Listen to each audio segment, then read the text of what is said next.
It's time to take a ride on the Steelers Afternoon Drive with our co-hosts, Aaron Saunders and Zachary Smith.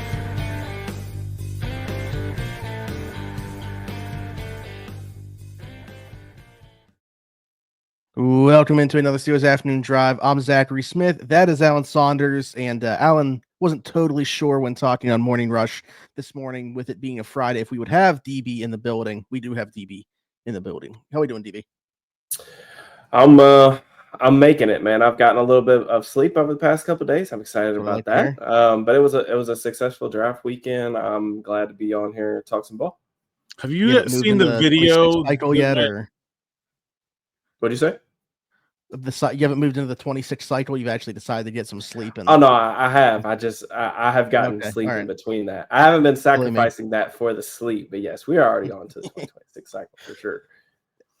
I feel like, have you seen the viral video of the old bear waking up from hibernation? I feel like that's like how we drug DB out here today. He's just been sleeping for 5 days since the draft, and we just got him up today to roll him out here for afternoon drive. Yeah, no, I feel good. I feel really good. I'm much more replenished. I'm excited that we are like close to the weekend from my perspective. So yeah, I'm excited. Also, a full week now removed from the Steelers selecting Caleb Johnson, which I know was a big moment for you. We're still coming down from that high. Anytime that you get a video from DB of like a reaction video, you know it's something big. So yeah, love seeing that. I'm usually a pretty level-headed person, but yeah, that one did get me pretty psyched up. Sure. Also, anytime that you joke about breaking your sobriety, you know that the Steelers made a selection that you like. That is a long YouTube running joke. That anytime I say that means I'm excited. So there we go. DB, perfect guy to have on today. One of our questions that we got here from the YouTube community wanted to know, besides just like general strength and conditioning improvements, what else could Broderick do to take a leap next season in your mind? Oh man, that's a laundry list of things. I think I got my iPhone notes open, so go ahead. I mean, it starts by just making sure he knows the plays. I mean, there was a number of times last season where he's not even ready to come off the ball, doesn't know his blocking assignment, things like that. I mean, I think the things that we would talk about with Broderick in terms of areas of improvement, it's all stuff that we talked about really with him coming out of Georgia. Just the hands he's got to stop carrying his hands so low. He's got to stop being so late with his hands, too wide with his hands, exposing his chest to power, getting overextended, bending at the waist. A lot of it's like the same type of stuff. I mean, for me personally, I'd like to see him play with a little bit more tenacity. And in the run game in particular, I thought he actually took a step back in that regard last season. So, I mean, there's a lot of stuff. I still think that Broderick is talented. We kind of acknowledge that this is going to be a 3-year project type of thing with him not having a ton of experience coming out of Georgia. But it's we're at that point where it's kind of like put up or shut up time. With him, it's, this is really a career defining, I feel like, season for the Steelers to feel like if they got, their franchise left tackle or not. I'm excited to see the work he puts in and what the output is. But yeah, mostly just like a lot of technical stuff, a lot of mental stuff, all encompassing really. I think there's obviously there's a lot that he can improve on. And like the good thing about, and the reason you draft a player like Broderick Jones is, yeah, he's got a lot of work on, but with the athleticism that he has, if he fixes those things, he will be a really, really good player. Now, a long list of things to fix. But I think that the sort of nice thing is I can see several lanes where Broderick Jones doesn't get to everything on that to-do list in terms of like every area that he needs to improve in, but still turns out to be a really useful player. Like for one, if he just eliminated the bottom 10% of his reps where he's either in the wrong spot or just a completely non-competitive block, like the old lookout, like if he just eliminated those, he would be a much better player than he was last year. If he could not improve in pass blocking at all, but become a truly dominant factor in the running game, and that's not that far out of his reach, he would be a perfectly playable, startable left tackle. Maybe he's not what you wanted at 14 overall, but perfectly playable, startable tackle. If he just improves his pass blocking to the same level that we're getting with his run blocking recently, that would be fine. That's not what you want, but that would be fine. So there's you draft a player like Broderick Jones because if you put it all together, you have a Pro Bowler. If he doesn't put it all together, but is able to do like one of those things, then he'll be fine. He's not going to be great, but he'll be fine. And I think there's a lot of positives out. Like, yes, what has happened on the field to this point has not been good enough, but I think there's still a lot of positive outcomes among the potential outcomes for a player like Broderick Jones. I think another thing with Jones is just I mentioned a lot of stuff with his hands. Like there are just so many reps where I felt like he didn't know that he could use his hands. Like he's trying to like stay in front of somebody like a basketball player. And the thing about that is like his footwork's pretty erratic too. Like you'll see him a lot of times like overset, kind of drifting his sets. He's crossing over with his feet, like not having his feet firmly entrenched in the ground to absorb power. So it's really all like a technical mess. I definitely see what you're talking about because I see both sides of the coin, right? Because Broderick's overall athleticism gives him the ability to kind of get himself out of compromising spots at times when his technique is really sloppy. And I think that is definitely something you look for in terms of a high investment in a tackle, along with the physical tools that he possesses. The other part of that is I always get really worried just because when we get to the third year of players' career and we start doing I still think he can be like a useful player type of thing, I get really worried that that's kind of what we're talking about. Like, I guess the tone of the conversation with a guy that they traded into the top 15 for, knowing the other players that were available to them on the board. Now, I think that there's that range of outcomes you're mentioning, Alan, is like one of those things where like he could be a starting caliber tackle, like a baseline starting tackle. And hey, there's good money in that. How many Steelers fans are still ripping Dan Moore? Not saying the contract that the Titans gave him was good. That's a $20 million tackle, man. Like him and Broderick gave up more sacks than anybody else in the league last year, literally. So like somebody will pay Broderick in free agency to do that. I just I want more from him. I know the fan base wants more from him. We'll see if he can put it together. The one thing I will say is like I think that Broderick's approach, like mentally, the way that I like the passion he shows on the field, the accountability he takes in his interviews, I think that he's a really driven young man. We'll see if, the work he puts in the offseason, if it leads to results. But yeah, I mean, he's really like one of the pillars of what could be the next era of the Pittsburgh Steelers offense, and they need him to pan out. Talk about the laundry list of improvements that he needs to make. That needs to take place while he's also transitioning his position back to left tackle now from the right tackle spot. And, people have debates on if it is the right time to do that. It makes sense. We, going back a couple seasons now, Omar made it pretty clear at some point he was going to be the left tackle. I feel like, maybe this is a dumb question because I feel like I know the answers from both of you, but just for the sake of asking on here, do you feel like this is the right thing to put on his plate given where he's at as a player? I don't. I've been on the record that I always kind of felt like just his skill set lined up better at right tackle than left tackle. Most of the things on that list of possible improvements we're talking about have to do with pass protection. There's a greater emphasis on pass protection on the backside of the quarterback. You're more often lining up with the tight end on the right side, twinning with Darnell Washington. You get a pretty solid run blocking duo that looks dangerous. I feel like that's, to me, a better way forward, but it seems like this is something they're committed to. So, I think the ball's in his court. Obviously, he wants it. Everybody wants to be the left tackle. They get paid a heck of a lot more. But he's got to find a way to earn that trust that they're showing in him too. Yeah, to me, I would have, like, even last year going into the season, I would have preferred to see Fautanu at left and Broderick at right. Obviously, the injury things and everything that happened last year kind of complicated matters for sure. I'm open to Broderick playing left tackle if that's what they think is best for the unit. I'm open to that.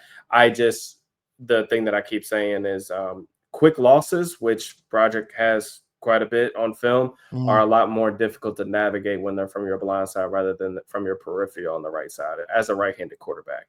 That's just the reality of the situation. So, he's going to have to show improvement. But having said that, just because he moves to the left side doesn't mean, like, could his footwork be a little bit better if he feels like more natural, more comfortable over there? Perhaps. Is that going to fix his hand placement and strike timing and things like that? No. And that's really one of the big things that's like holding it back right now. So I think that it could potentially be a good thing for him. It would be a great thing for the Steelers if he ended up panning out. But as of right now, all we really have is blind optimism. I mean, that's really what the film says is that you could be optimistic about the tools, but there's nothing really on film that would get you like really jumping out of your seat if we're being completely honest about it. Sure. Something I guess at least he doesn't have to deal with coming back from an injury. Brooklyn has a question about players coming back from injury. This is more of a general question than a Steelers specific one. Have found that players take time coming back from. So she said ACL here, but I think she actually means Achilles because then she brings up the circumstances with Kirk Cousins and Aaron Rodgers. But she said, more time obviously removed from the injuries. Is it fair to expect that they'll be better players further away? And that's why I referenced, the second half of Aaron Rodgers' season last year. Not saying he looked like a world beater or anything like that, but I thought drastically better than what he looked like in the first half of the season. Obviously finished 19th overall in EPA, but I thought the second half actually had moments where he looked like he could still spin it a little bit. What's your guys' take on that in terms of like how far removed you need to be from an injury to really get back to maybe being close to themselves? I mean, there's definitely a big difference between cleared and good, right? Like you can be medically cleared and be out there and look horrible.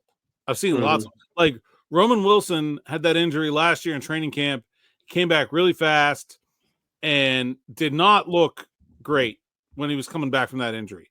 Then I saw him again in January after he had sat for most of the season, and I thought he looked the best I'd seen him in a Steelers uniform. Like, it's just like, when you're trying to push to come back early from an injury, you're not going to be the same player, athlete that you were before. That like there's definitely, and it's it's hard to say. Cam Hayward 2023 comes back from that core muscle injury, obviously not the same player even though he was cleared to play. TJ Watt in 2022 after the torn pec comes back, clearly not the same player even though he was cleared to play. Like, you can be cleared, that doesn't mean you're going to be as good as you were or 100%. So certainly there's something to looking at a player coming back from an injury and kind of discounting a stretch of that performance. On the other side of it, also, though, there are plenty of players who get hurt and never get back to 100%, even if they get cleared. And, if you're not seeing that improvement after a certain amount of time, you should start to wonder about that as well. Yeah, it's definitely circumstantial, depending on position, depending on the player, depending on the injury. I would say if the essence of the question is Rodgers related, I don't think that there's a lot of hope in terms of him coming back from the Achilles and him looking like a more spry athlete at this age. Like, now that he's over 40, like, I think you could even see it last year, like the quick twitch, subtle movements in the pocket, like those that really made Rodgers like incredible over the course of his prime. Those are probably a thing of the past. Now, one of the things I would offer in terms of perhaps hope for Rodgers is he does have a really unique kind of playing style. He is a guy that has his own like kind of throwing mechanics. He's very rarely like aligned to his target. He's a rotational thrower. He likes to throw off his back foot, make all these crazy like arm angle type of throws. The difference was last year is like aside from like just struggling in general when they faced good defenses, he just wasn't very accurate. And that was just like the most eye-popping thing to me on film. And like the numbers really back that up. He was 23rd in on target percentage on short throws, 20th in the intermediate, 15th going deep, 11th under pressure, 22nd past the sticks, 26th when throwing on the move. I mean, how many incredible highlight throws has Rodgers made on the move over the course of his career? 16th working outside the pocket. So what used to be a superpower for him was actually a weakness last year. I think that you can make the argument that maybe like, taking a year off of football wasn't necessarily great from an accuracy perspective. Maybe he just needed to get back in rhythm, in particular with guys that he hasn't had a lot of experience throwing to. He didn't practice a lot during camp at the lead up to the season last year. His chemistry with Garrett Wilson was way off. Maybe that's better if the Steelers are able to get him in here, get him working with DK and Pickens and all those guys. So I would say that that's probably the area that I could see some like positive kind of regression for would be accuracy more so than like actual mobility. Mm-hmm.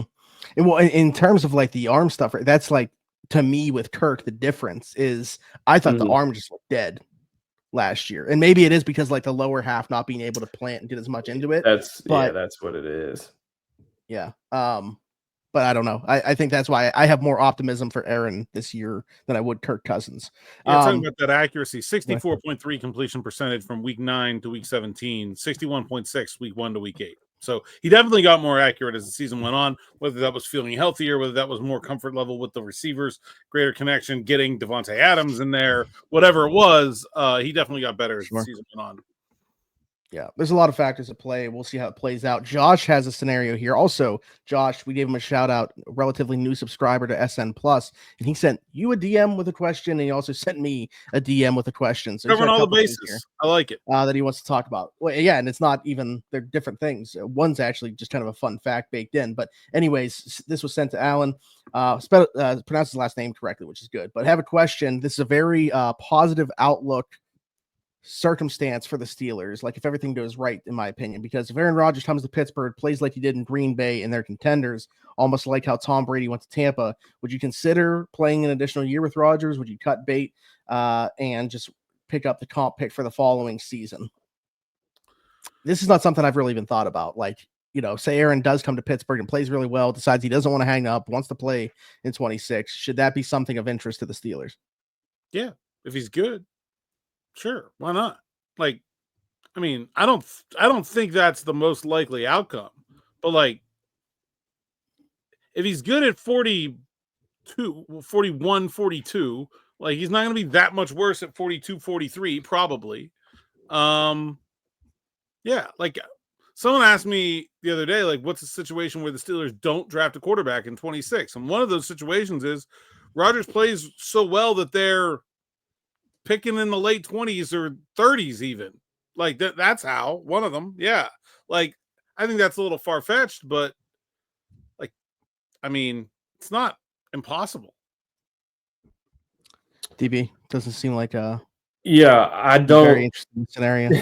I don't think that scenario is very likely at all. I would be kind of surprised if it played out like that. I do think that there is, after watching, I mean, I wrote like I don't know, like probably like well over 2,000 word article on SN about Aaron Rodgers. So if you guys really want like my like full evaluation of him last year with the Jets, you can go read that. Rodgers still has like his arm is not done. Like he still has a really whippy release. He's got the ability to drive the ball with velocity. I think he throws with excellent anticipation outside the numbers.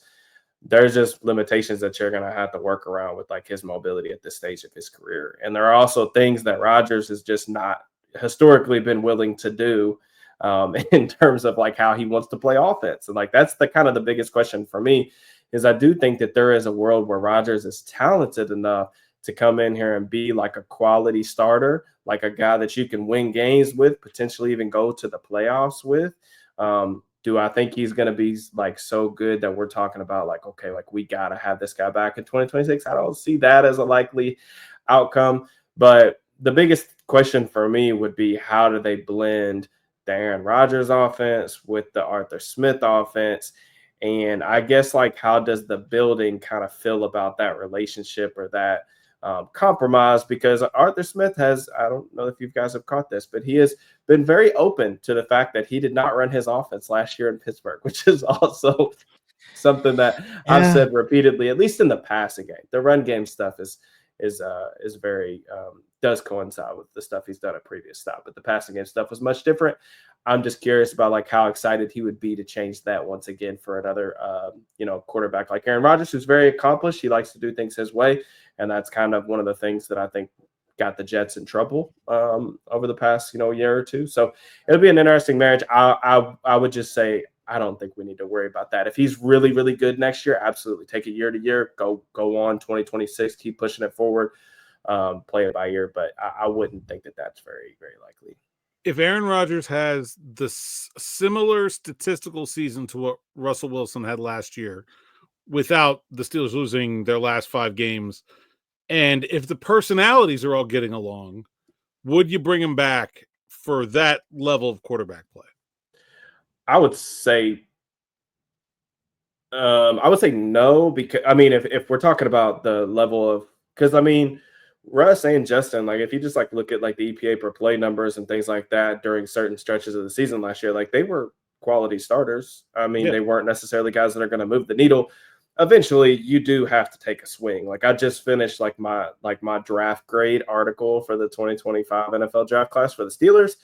I think that after watching a handful of the 26 quarterback prospects, I actually bumped them up a little bit from a grade perspective, just because I really do think that they will end up being vindicated by that process to wait an additional year to get the quarterback. Having said that, you eventually have to take a swing. Like you just can't keep running this thing. I mean, I know they do. I say you can't, but they do this thing where they just keep running it back and staying in the middle ground. I think you've got to, if it works out to the way I think it could next year with the quarterback class, I think you've got to take a swing. Well, I don't think signing Rodgers for another year would preclude drafting a quarterback in the first round. But you're saying like as a bridge, yeah, though? Yeah, you gotta have somebody if be he the plays bridge. really well, yeah. If he plays that well, like why not? Yeah. Mm-hmm. I don't think I see both sides. I see both sides to that though, because like that's kind of when we were talking at the beginning. Alan, you mentioned like the scenario where they don't then spend an early pick because of Rodgers playing so well. Like I see both sides of that, because I wouldn't want them to preclude. I wouldn't want it to preclude them from taking the next guy. But at the same time, if you felt like, okay, we were this close already, are we going to spend a first round pick on a guy that's not going to play right away, or a guy that's going to play right away somewhere else at an immediate need? I was just saying that they would not take a quarterback because it then becomes prohibitive to trade up from if you're drafting, say you make the AFC Championship game and you're drafting 29th. Mm-hmm. Now all of a sudden, like it's really hard to get to 10. Whereas, like, what's funny is it's kind of like the Packers Jordan Love situation, right? Like they were certainly in a position where everybody felt like they should have drafted a position immediately to help them, because they were a team that just came off being in the NFC Championship, and they traded up a couple spots to get quarterback. Fine, but I think everyone's sort of thinking right now that the Steelers are looking at trading up, getting into the top 10, and trying to involve themselves in one of these top guys in this class. I'm not sure how realistic that is if you're drafting in the late 20s. Like, that you're then paying an awful lot to trade up. A quarterback that is currently on the roster actually went to school with Josh.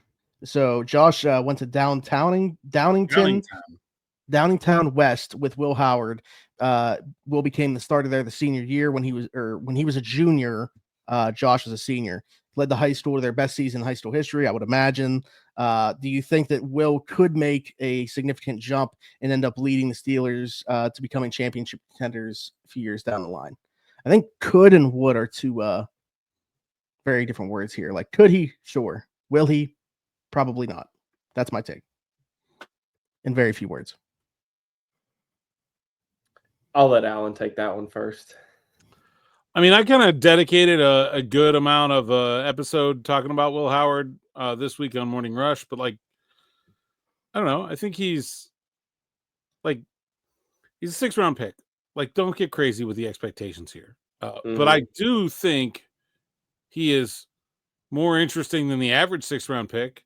And I think the guys in front of him are right now, the guy in front of him are less interesting than like you could say he's a 6th round pick, but there aren't very many 6th round picks with just Mason Rudolph ahead of them on the depth chart on May 2nd.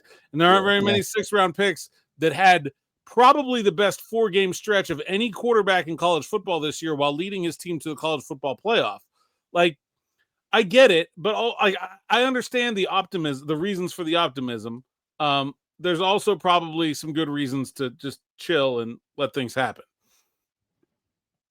Yeah, I mean, I thought where the Steelers got Howard in the 6th round was really good value. I mean, he was my QB6 in the class. I had a late 4th round grade on him. So the fact that they were able to get like 2 rounds worth of value, I thought was really good process, especially given the depth chart stuff that you mentioned, Alan. I mean, he's got excellent size. I think the touch on intermediate throws is awesome. I think he plays with a good level of polish. I think he's got good pocket habits. Like he, doesn't drift. Like he is willing to like stick and climb, throw the ball down the field. I think the accuracy is pretty solid. gives his guys chances in 50-50 situations. And like, he is like a pretty solid athlete. Like the dude has like some straight line speed. I think he's a tough runner, willing to like put his shoulder down into guys. Like, you know, he can scramble on third down if you need him to. I don't think the physical tools are like starting quality in the NFL, and I don't think that that's necessarily a hot take. I think if he had those tools, I think he would have been taken a lot earlier than the 6th round for those reasons you mentioned, Alan. Like, he went on a insanity run to a national championship. Like, I think if the NFL thought he had those types of starting caliber tools, they'd have taken him early. But, you know, the big thing for me with Howard is I would like to see him play next year. That would be like really interesting to me. And I know that it's kind of difficult to say that right now because we expect Rodgers to be here eventually, but he's not yet. I don't know when that would actually happen. There are some things that Howard needs to work on just in terms of like reading the field. There were some shaky decisions when he was getting fooled, like by coverage rotations and things like that, that I think are kind of concerning given like how much experience he has. The other thing is just the ability to like play under pressure. The Ohio State, I saw you guys, y'all had a really good interview with the Ohio State beat reporter. His name escapes me. I really apologize. Spencer. But yeah, Spencer. I thought he did a really good job laying stuff out, and I was like reading through the comments and everything. The thing about the situation that Howard was operating within is like, it doesn't get much better than that. I mean, they've got just an unbelievable collection of weapons. They had all those high draft picks. I thought the protection actually got worse as the season went on, and he got better, which was a good thing. But I also think that like when you actually strip it down and look at like the reps where he was under pressure, I thought that, you know, that's when things got really shaky, and the numbers kind of bear that out too. 8 turnover-worthy plays to 2 big-time throws under pressure last year. Those aren't necessarily good numbers because you're always playing in condensed pockets in the NFL. So do I think that he has the starter tools? No, but I do think he's going to be like a really, really solid backup. I think he could be a spot starter for you, step in and like run the offense. That's the whole thing. If you have a backup quarterback you trust, you want them to keep the ship afloat if everything looks good around them. And I'm pretty confident that Howard's going to be able to do that in the NFL if things are good around him. Full circle to the beginning of this conversation, Howard was really, really good when blitzed and really, really bad when a 4-man rush got pressure.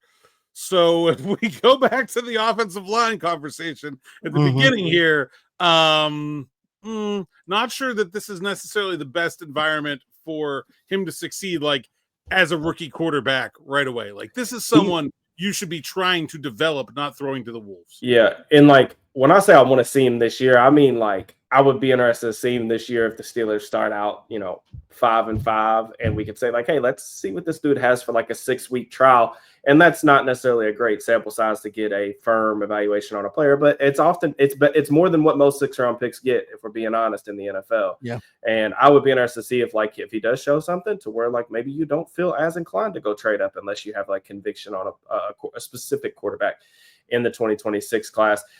Howard's a weird one for me because I actually think that he's like kind of like a robotical player. Like he is a good athlete, but he's just like kind of a little bit heavy footed in the pocket. Like like I said, when pressure kind of was getting in his face, like those quick twitch movements and everything just felt so off kilter in those spots. But again, there is a lot to like with Howard's profile. I don't necessarily know what the ceiling is going to be, but I'm glad they picked him where they did.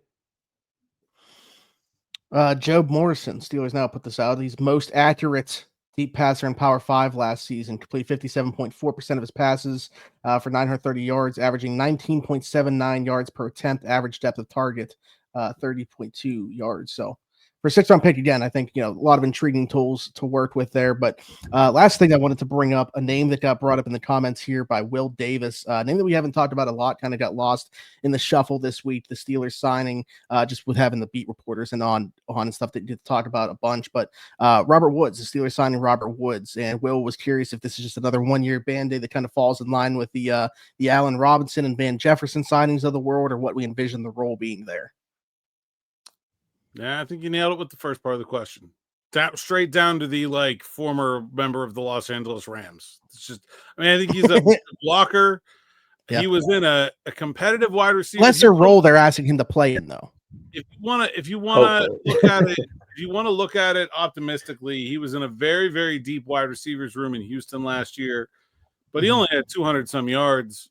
And all the rest of those guys missed time. Collins missed time. Diggs missed time. And never, no matter how many people were hurt, did the idea become to give Robert Woods a bigger role. So, I mean, maybe the Texans are dumb, but I think this is probably just another one-year veteran here. And look, I understand the thought process, and I like the idea here, but I think 2 years of this has shown us we should have pretty muted expectations.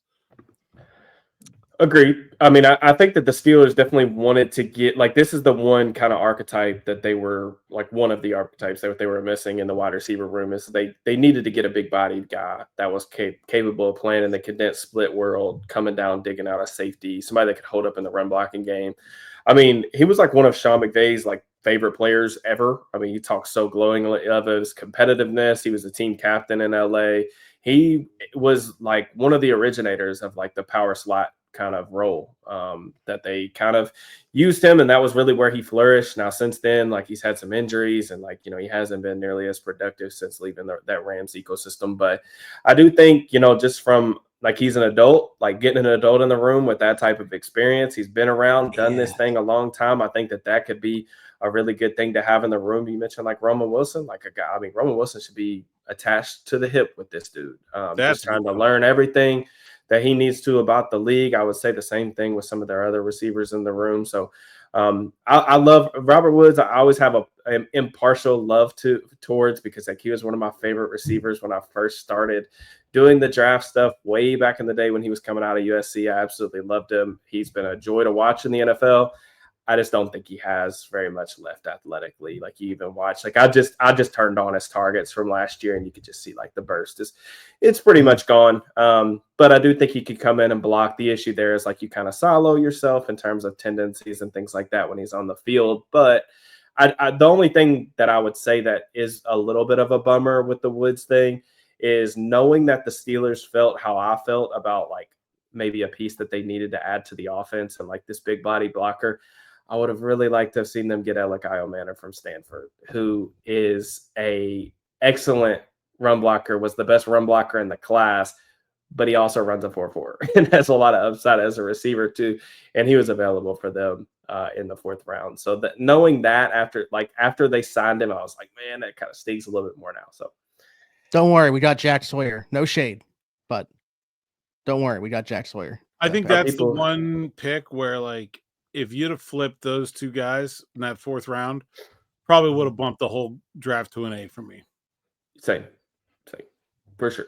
Yeah, I mean, and the thing about Manor is too, like he was productive last year at Stanford, really the last 2 years. And I mean, he probably played in the worst situation passing game wise of any receiver in the draft class. I mean, Caleb Johnson's passing game that he was dealing with at Iowa was tragic, but I would still say that it was probably better than what Manor dealt with at Stanford. And, he's definitely rough around the edges, but somebody that I thought that the Steelers would be all over just because of the size, the speed, the blocking stuff. I was really surprised that he was available in day 3 of the draft. I think Tennessee got a good one with where they did it, but I wish Pittsburgh would have pulled the trigger on that one just because. And he's wearing number 5. It would be nice. So. It would be nice too. Like another thing is like just with Austin and Pickens being free agents, and I wrote all this up in my draft recap. But with Austin and Pickens being free agents next year, kind of would give you like a little bit of like depth, to where if we assume they're going to prioritize quarterback next year at the top of the draft, you would have some depth going into last year where it's not completely barren. Opposite DK Metcalf, you'd have him, you'd have Roman Wilson. Hopefully he takes a step forward, and like you don't necessarily feel the need to go get a receiver maybe in the 2nd round. Maybe you could wait a little bit until like the mid rounds or something like that. Absolutely. All right, good stuff. Another great Friday with DB here. DB, tell the people they can find you. Yep. At Steelers_DB on Twitter and YouTube. You can find all my written work at SteelersNow.com. And @Saunders_PGH on X, Instagram, TikTok, and Blue Sky. PGH Steelers Now is the site's account. SteelersNow.com. Go there, read the words so me and DB can get paid. Be like Josh Reiner and sign up for SN Plus. You get all the best stuff from me, DB, the whole rest of the Steelers Now team, ad-free And we're also going to continue doing those SN Plus only live streams. So we'll do another one here, maybe after rookie camp, sort of in the doldrums there of May to keep things interesting. And of course, you like, subscribe, hit the bell for notifications here on the YouTube channel. That doesn't cost you a thing, helps us out a lot. We're at 15,600. And in the news this week, Jalen Samuels, who is attempting to revive his career, signed in Canada in the CFL this week. Definitely had 38 before. And yeah, that's where we're going with that one. We had this number before, and the reason that I remember is because afterwards, I wish I would have said this person, the return of Terrell Edmonds, not the original number, but when he came back, he wore 38. TE. DB can stay muted. Anyways, like Alan said, like, subscribe, and hit that notification bell. If you're listening somewhere else, Apple, Spotify, wherever your podcast from, be sure to leave a 5-star review and subscribe over there. Search Steelers Afternoon Drive. Do the same thing on TikTok, and then you'll find me everywhere. Zachary Smith, PGH. For Alan Saunders, Derrick Bell, and myself, thanks for jumping in. Take another ride on the Steelers Afternoon Drive.